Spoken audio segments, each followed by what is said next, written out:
Do you guys remember this car with Montana plates that was guarding the 1122 King Road crime scene? Well, it just dawned on me that there is another Montana connection to this case. The search warrant from Bryan's parents' house listed a letter to Bryan from Montana. Here's a refresher if you forgot. Pause to read if you want.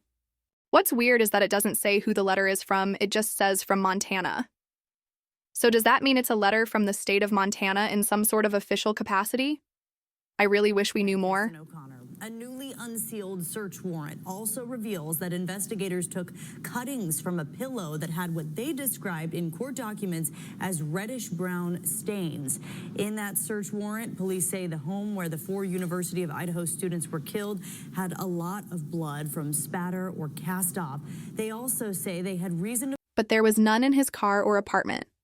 There's no way he cleaned up that good. It's impossible. Believe that blood spatter transferred to Kohbergers' clothing or his shoes. In their request, police say Kohberger could have skin cells or hair from the victims or from their dog that could have transferred to areas of his apartment. And this list is just part of the items that police found in the search warrant. It includes 8 possible hair strands, an animal hair strand, a computer tower, a lab sample collection of a dark red spot, and 2 cuttings from that pillow that had a reddish-brown stain.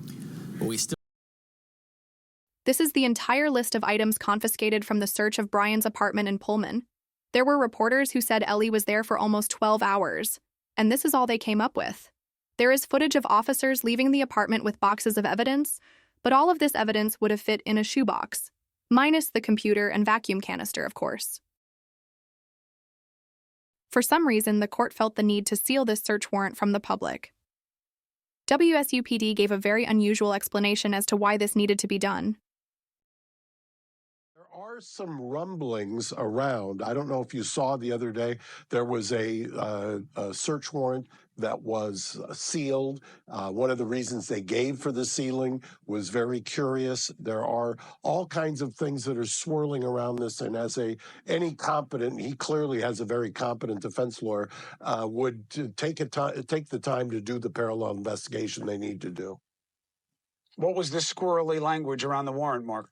There was some language in the warrant that if unsealed, not only would it compromise the investigation, but that arguably it would threaten law enforcement. That tells me that there's something there that they don't want out yet, or something that they missed, and they're afraid that if it got out that there would be public, what I call blowback. And I think that that's a legitimate concern. I will tell you, I've seen, I can't tell you how many thousands of warrants that have been sealed. Rarely have I seen one where the reason centered on the threat to law enforcement. If there was a serious threat to LE, why did they only ask to seal the warrant until March 1st? What changed in that short time period? Coffindaffer, are you similarly concerned? Yes, definitely saw that as sort of a very unusual language to use, and particularly since we have the complaint affidavit unsealed, why aren't they unsealing those search warrant affidavits? It's not making a lot of sense, and I agree with Counselor Garagos on this one. Yeah, I'll tell you, there's... I wonder why this is mentioned in the court documents in Washington, but not in any of the Idaho docs. Why is there a threat to LE in Pullman, but not Moscow?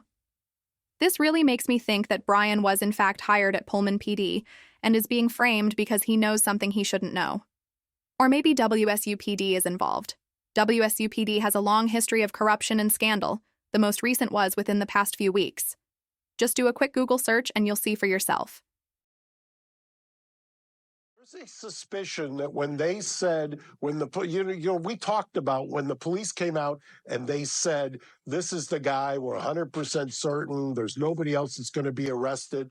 I think a lot of that is being called into question now.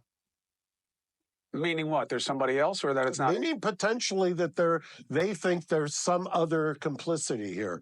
There's some other liability here. There's something else going on here that made them necessitate closing or sealing that warrant to the public until March. Coffindaffer, the idea that... Last thing I want to point out is that in the search warrant in Washington, The state specifically mentions confirming Bryan's name being listed outside his office door and that it's actually still his office. So stop saying he was fired. Gigi and Ashley Banfield and whoever else keeps spreading lies. He only lost his employment as a TA when he got arrested. Anyway, that's all for now. Thanks for watching. Please remember to subscribe and like.